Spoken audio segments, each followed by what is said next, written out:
Alors, il y a une question qui m'est très souvent posée sur mes différents réseaux sociaux. Cette question, c'est comment on révise ses cours de manière efficace. Comment on révise ses cours en étant productif. Alors, c'est normal, hein, il y a une question, cette question-là, elle est logique, parce que les études, ça stresse, les études, ça angoisse. Et donc, forcément, eh bien, on veut se mettre toutes les chances de son côté pour réussir. Donc, nécessairement, on est toujours à la recherche des meilleures méthodes, des meilleurs moyens pour réussir. Et donc, j'ai décidé dans cette vidéo de te donner quelques tips, quelques astuces, quelques méthodes pour t'aider à réussir et surtout pour t'aider à réviser le plus efficacement possible. Dans cette vidéo, je vais donc te donner ma méthode. La méthode que j'utilisais autrefois pour réviser mes cours. Et il faut dire que cette méthode a quand même plutôt pas mal marché dans la mesure où j'ai réussi mes différentes années avec mention. Donc c'est pour ça que je me suis dit, ça peut être intéressant de te partager ma méthode. Alors cette méthode se découpe en réalité en 5 étapes successives. Donc la première étape que j'utilisais pour apprendre et réviser mes cours et que j'utilise toujours lorsque j'ai des cours à réviser, eh bien la première étape c'est tout d'abord de remettre en forme mes cours. Parce qu'il se peut que toi tu prennes tes cours par ordi, comme moi c'était le cas autrefois. Eh bien là, une fois qu'on a pris le cours par ordi, il faut ensuite le remettre en forme pour avoir un cours agréable à lire. Donc là aussi, n'hésite pas à mettre des beaux titres, à faire des beaux intitulés, n'hésite pas non plus à mettre de la couleur, parce que qu'on se le dit, c'est toujours plus agréable d'avoir un cours coloré plutôt que d'un cours où c'est pas du tout coloré, où la mise en page laisse à désirer. En tout cas, c'est mon point de vue. Et moi, j'ai toujours apprécié bosser avec des cours qui étaient bien mis en page. Ensuite, la deuxième étape, c'est imprimer ces cours. Il faut, une fois que tu les as mis en forme, il faut que tu imprimes tes cours. Alors c'est vrai que ça peut être une étape relativement coûteuse, relativement onéreuse, ça peut coûter de l'argent. Mais ça en vaut le coup, crois-moi, parce que moi en tout cas, je sais que je suis beaucoup plus productif en bossant sur un cours papier, en bossant sur un cours avec des feuilles, plutôt qu'un cours sur ordi. Parce que sur le cours avec les feuilles, au moins tu peux gribouiller, tu peux annoter, tu peux surligner, tu peux faire ce que tu veux, le modifier, et comme ça, tu as ton cours qui est modifié. Donc, et c'est toi qui as apporté la modification. Moi, en tout cas, c'est toujours comme ça que j'ai procédé, et je préfère 10 fois, et je trouve qu'on est bien plus efficace, je préfère 10 fois un cours papier qu'un cours sur ordi. Et puis même, avoir un cours sur papier, ça t'évite toutes les sortes de distractions que tu peux trouver sur l'ordi. Donc là aussi, il y a des avantages à avoir son cours sur papier. Ensuite, la troisième étape. La troisième étape d'apprentissage de chacun de mes cours, c'était que je prenais le plan du cours, et ça j'avais un dans une autre vidéo parce que c'est tellement important. Je prenais le plan du cours et je l'apprenais. J'apprenais avant même d'avoir lu le cours, je prenais le plan du cours et je l'apprenais. Comme ça, j'avais une idée générale de ce que j'allais voir. J'avais une structure générale, j'avais les grandes idées qui allaient être développées. Et donc de la sorte, j'abordais le cours de manière totalement différente, puisque ça me permettait éventuellement de faire des liens entre les matières. Et faire des liens entre les matières, c'est vachement valorisé par les profs. Les profs adorent ça. De toute façon, j'aurai l'occasion de revenir sur l'importance du plan du cours dans une autre vidéo, donc de ma série de vidéos, une vidéo par jour au mois de décembre. Ensuite, la quatrième étape. La quatrième étape, c'est le surlignage. C'est l'étape du surlignage du cours. J'ai toujours été un adepte, un grand adepte du surlignage, mais j'avais un code couleur. Un code couleur pour le surlignage. C'est-à-dire que par exemple, le bleu c'était les personnages importants et ça pouvait être les pays.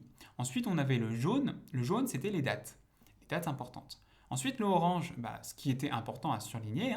Et enfin, le vert, les termes et les notions fondamentales. Et donc, j'avais ce code couleur que j'appliquais strictement donc à mon surlignage. Et grâce à ça, ça me permettait d'avoir un cours coloré et c'était vachement agréable pour apprendre. Alors attention au surlignage. Il y a un truc ultra important sur le surlignage, c'est qu'il ne faut pas tout surligner parce que tout n'est pas forcément important. Donc l'ordre de grandeur que je peux t'indiquer, c'est de faire du 25 surlignage, 75% non surligné.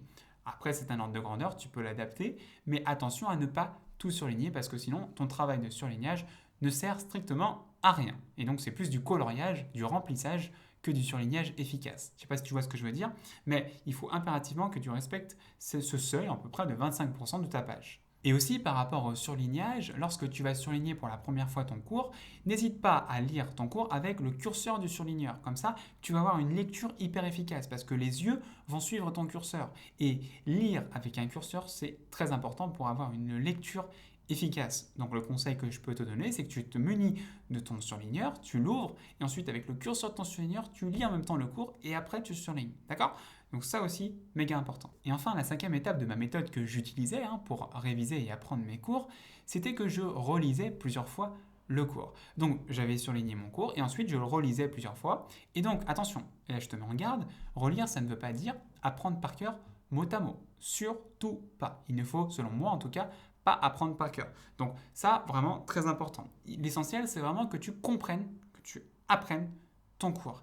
Et grâce à cette relecture de plusieurs fois, eh bien, tu vas pouvoir comprendre au fur et à mesure les différents éléments de ton cours. N'hésite pas à t'aider des différents manuels qui te sont proposés. N'hésite pas non plus, en même temps que tu lis ton cours plusieurs fois, de t'aider du plan du cours. Je l'ai dit, c'est très important, le plan du cours. Et donc, de la sorte, en tout cas, c'est la méthode que j'utilisais et ça a pas trop mal marché. Alors voilà, ça c'est ma méthode de révision pour apprendre mes différents cours. Donc tout d'abord, on met en page, ensuite, eh bien, on imprime, ensuite on apprend le plan du cours, on surligne et enfin on relit plusieurs fois. Donc ça, c'est ma méthode globale de révision des cours. Ensuite, à propos de ma journée type de révision, comment je faisais? Eh bien, le matin, je me levais à 6h50, c'était un horaire qui était fixe, 6h50 tous les matins.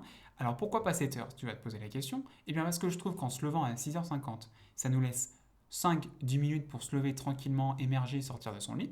Et comme ça, à 7h, on est chaud, on est bouillant, on se motive et on attaque la journée. Tandis que si tu te lèves à 7h, eh bien psychologiquement, je trouve que c'est pas pareil puisque tu vas déjà entamer l'heure. Tandis que si tu es levé à 6h50, eh bien à 7h, tu commences ton heure. Donc en tout cas, moi, c'est toujours comme ça que j'ai fait et je trouve que psychologiquement, c'est pas pareil. Ensuite, à quelle heure j'arrêtais de travailler? J'arrêtais de travailler aux environs de 21h. Donc après 21h, je ne bossais pas. Je ne bossais pas parce que je ne me trouvais pas du tout productif ni efficace. Et puis je me levais tôt le matin, donc j'étais forcément fatigué.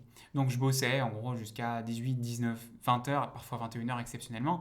Mais sinon, après, c'était très très rare que je bossais. Sauf cas exceptionnel où j'étais vraiment très à la bourre. Mais sinon, pour le reste, je m'arrêtais vraiment à 20h, 21h. Ensuite, au cours de la journée, je n'hésitais pas à faire des petites pauses, également des micro-siestes. Alors attention, des micro-siestes, j'entends bien pas les siestes de 2 heures, mais les micro-siestes, c'est 10-15 minutes, pas plus. Pas plus de 10-15 minutes, sinon après on est mal pour le reste de la journée. Donc là aussi, des micro-siestes ultra importants pour régénérer son cerveau, pour bien respirer, pour repartir l'après-midi. Et enfin, je l'ai déjà dit dans une vidéo, je ne faisais pas le planning de révision parce que je trouve que les plannings de révision, ça ne sert à rien et qu'on les respecte jamais finalement. Et donc, c'est un côté beaucoup plus stressant qu'un côté rassurant. En tout cas, c'est ce que je me dis moi à chaque fois que je fais un planning de révision parce que je trouve que c'est inutile, on ne le respecte jamais après tout, donc ça ne sert à rien de prendre du temps pour le faire, autant prendre du temps pour réviser le cours. Voilà, j'en ai donc terminé avec cette vidéo sur ma méthode de révision pour apprendre ces cours. J'espère qu'elle t'a été utile. Si c'est le cas, tout d'abord, lâche un pouce bleu. Pour toi, c'est peut-être pas grand-chose, mais moi, quand je vois vos pouces bleus, vos likes, mais ça donne tellement de la force. Donc, première chose, petit pouce bleu si tu as bien aimé la vidéo. Et ensuite, deuxième chose, n'oublie pas de t'abonner à la chaîne si ce n'est pas déjà fait. Et puis d'activer les cloches, parce que je ne sais pas si tu le sais, mais là, pendant 25 jours, au mois de décembre, je fais une vidéo par jour où je te donne des conseils, je te motive, je te donne des astuces pour que tu réussisses tes examens. Et donc, chaque jour à 18h, je sors une vidéo pendant 25 jours jusqu'à Noël.